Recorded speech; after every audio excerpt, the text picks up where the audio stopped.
Assalamualaikum warahmatullahi wabarakatuh. Saya perwakilan dari kelompok 7 izin melampirkan PowerPoint yang sudah kami buat dengan topik penyebaran virus COVID-19 dari Wuhan ke Eropa.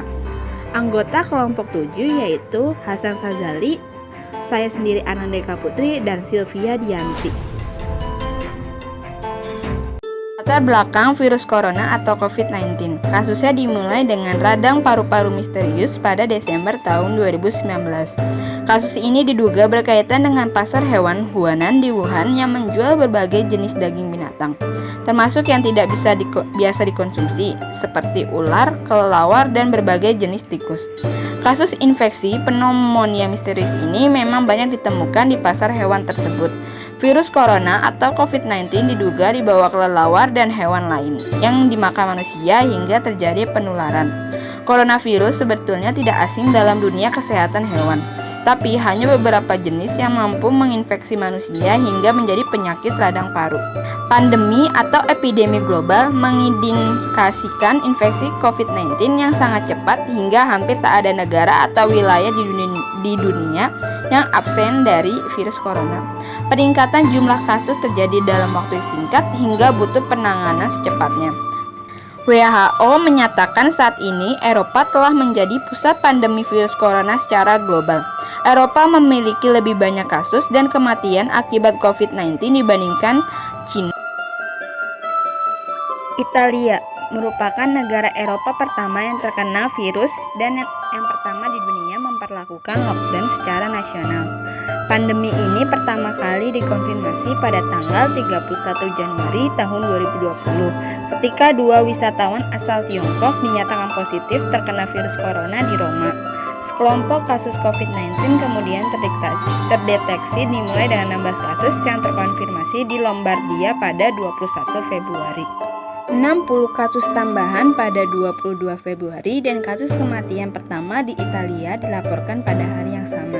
Per 19 Maret tahun 2020 ada 41.035 kasus coronavirus yang dikonfirmasi dan 3.405 kasus kematian di Italia. Italia memiliki jumlah kasus terinfeksi SARS-CoV-2 dan kematian akibat COVID-19 tertinggi ketiga di dunia. Banyak kota di Italia Utara ditempatkan di bawah karantina.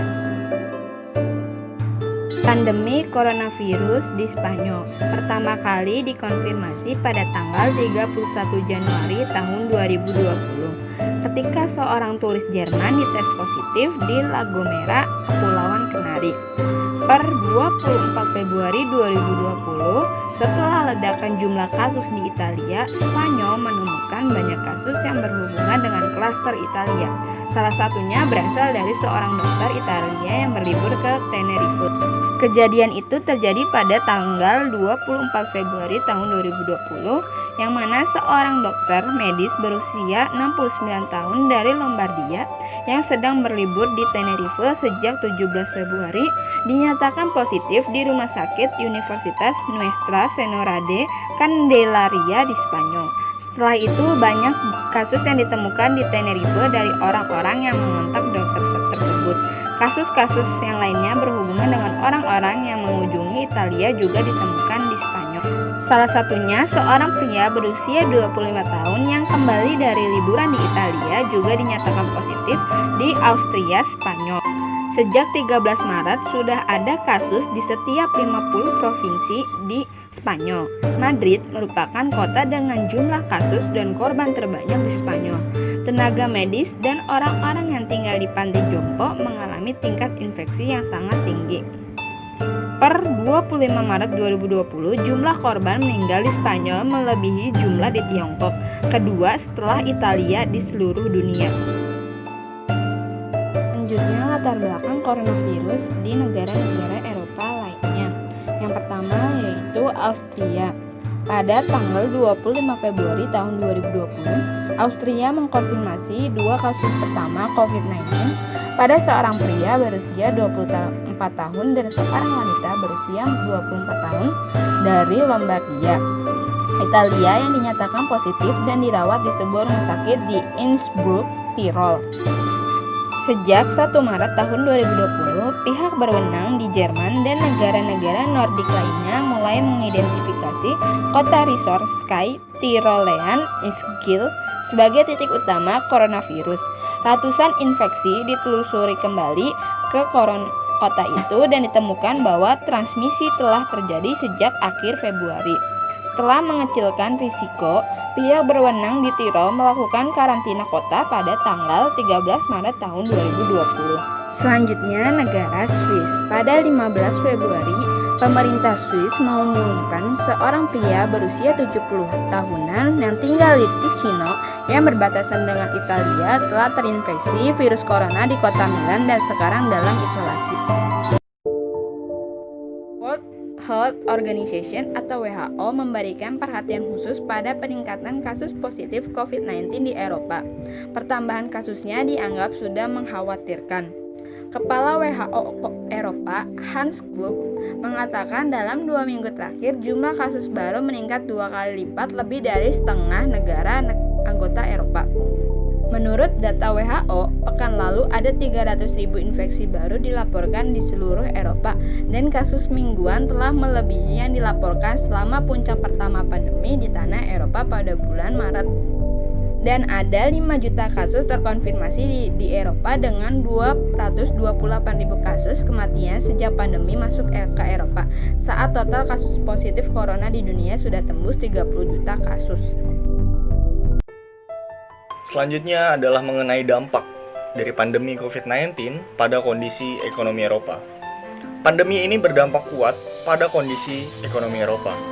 Komisi Eropa menyatakan bahwa dampak pandemi coronavirus terhadap ekonomi Eropa akan lebih besar dibandingkan krisis keuangan pada tahun 2008. Dalam data yang dipaparkan European Trade Union Confederation, sekitar 1 juta orang kehilangan pekerjaan pada 2 minggu pertama pandemi coronavirus di Eropa. Berdasarkan laporan dari McKinsey, sekitar 60 juta pekerja di Uni Eropa diprediksi akan terdampak coronavirus dan tingkat pengangguran di Uni Eropa akan meningkat dari 6% menjadi 11%. Kelanjutan dari sebelumnya, dampak dari pandemi COVID-19 ini pada kondisi sepak bola di Eropa. Ini menimbulkan sejarah baru dalam dunia sepak bola di Eropa. Pandemi COVID-19 membuat sepak bola dan kegiatan lainnya harus dihentikan sementara dan bahkan sekarang harus beradaptasi dengan pertandingan-pertandingan yang harus menerapkan protokol kesehatan di dalamnya. Kondisi seperti ini juga berdampak banyak terhadap kondisi finansial dari klub-klub besar di Eropa yang mengakibatkan banyak penurunan dalam hal keuangan atau finansial. Seperti contoh dalam penjualan tiket, yaitu tiket stadion, yang akhirnya menjadi tidak laku karena di setiap pertandingan tidak boleh menonton langsung di stadion. Selanjutnya ada beberapa dampak dari COVID-19 bagi klub-klub besar di Eropa. Yang pertama, ada resiko bangkrut. Ada kemungkinan kompetisi masih berlangsung meski kontrak hak siar televisi sudah berakhir.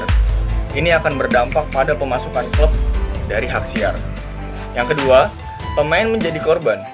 Saat ini di Spanyol, beberapa klub dikabarkan Marca sudah meminta kesediaan pemain untuk bersedia dipotong gajinya sebesar 10 hingga 20%. Yang ketiga, nilai transfer pemain menjadi anjlok. Pada bursa transfer yang akan datang, nilai transfer pemain akan mengalami penurunan. Karenanya, pada bursa transfer berikut, kecil kemungkinan ada pemain yang dibeli dengan nilai di atas 100 juta euro. Itu sangat anjlok. Dan yang keempat, banyak pemain sepak bola Eropa yang positif COVID-19. Ini menjadikan klub kurang dalam stok pemain di dalam timnya. Terlebih lagi ialah pemain-pemain besar yang sangat terkenal gitu. Pastinya ini akan sangat berdampak pada klub sepak bola tersebut. Materi selanjutnya adalah penanganan corona di beberapa negara Eropa. Yang pertama adalah negara Spanyol. Spanyol melakukan berbagai cara guna mencegah penyebaran corona yang makin meluas. Langkah pencegahan itu dimulai dari meliburkan sekolah hingga mengisolir gedung parlemen. Kemudian menetapkan status darurat nasional pada 14 Maret 2020. memerintahkan pembatasan ketat gerakan masyarakat dan bisnis. Hal ini untuk mendeklarasikan aturan pembatasan gerakan sosial. Dan pemerintah membuat sistem kontrol gerakan manusia dari dalam maupun luar Spanyol dan menekankan proses normalisasi kehidupan sosial dan bisnis yang berlangsung secara perlahan, bertahap, dan aman. Negara yang kedua adalah Italia. Italia menerapkan kebijakan lockdown secara intensif. Tindakan penutupan tersebut telah menutup sebagian besar perusahaan serta produksi dan telah membatasi semua gerakan yang tidak perlu di seluruh negeri.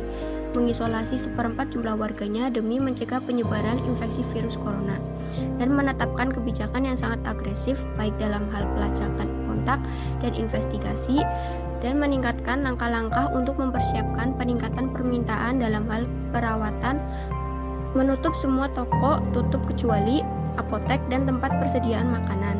Perusahaan-perusahaan diperintahkan untuk menghentikan segala kegiatan non-utama. Gedung pertunjukan, sekolah, tempat cukur rambut, museum, semuanya ditutup. Kemudian penerbangan juga ditutup. Negara-negara di dunia juga melarang penerbangan menuju Italia.